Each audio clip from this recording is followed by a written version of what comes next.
Hello, dear students. ଆମେ ଆଜି ଦ cat and the squirrel ହେଲା ଯେଉଁଟାକି lesson 3 the cat and the squirrel ଏ ତାର କ୍ୱେଶ୍ଚିନ୍ ଆନ୍ସର୍ କରିବା। ଦେଖ ଏଡ଼େ ଅଛି କ'ଣ pictures with pictures one has been done for you ଲେଖାଯାଇଛି। ଏ ତ ପିକ୍ଚର को पिक्चर सहित जॉइंट करवा आउ तुम पाई गोटे कर दिया जाए तार अर्थ होची सेटा। तो देखो दिस इज टेल टेल को टेल सहित जोड़ी दिया this is squirrel this is squirrel this is squirrel okay एटा जॉइंट हो गला।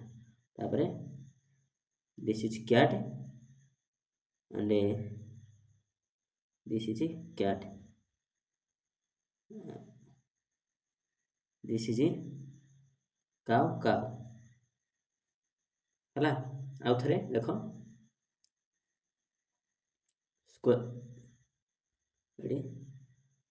Squirrel squirrel cat cat cow cow आउ टेल टेल अच्छी है।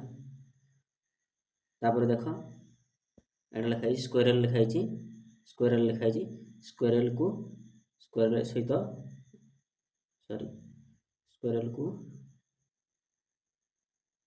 स्क्वेरल सहित जोड़वा कैट को कैट सहित जोड़वा काउ को काउ सहित जोड़वा आउ टेल को टेल सहित जोड़वा है।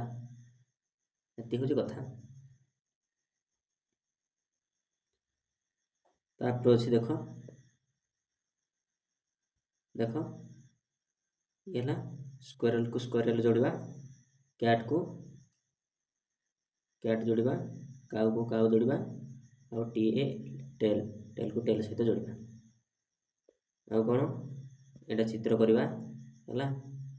ये अच्छी तुम एमती सब ये सब डट को जॉइन कर पे जदि ये वीडियो तुमको भल लगुच निहाती लाइक कर मोर चैनल को सब्सक्राइब कर आ साथी मान को शेयर कर आदि हाँ तुम तार थ्योरी वीडियोटा को जब देखापी चाहूँ ताहले मत कमेंट कर मु वीडियोटा को बनइबी आ प्रांजल भाव में गोटी गोटी गोटी प्रत्येक वार्ड को मु लिखिदेकी बुझेबी। धन्यवाद।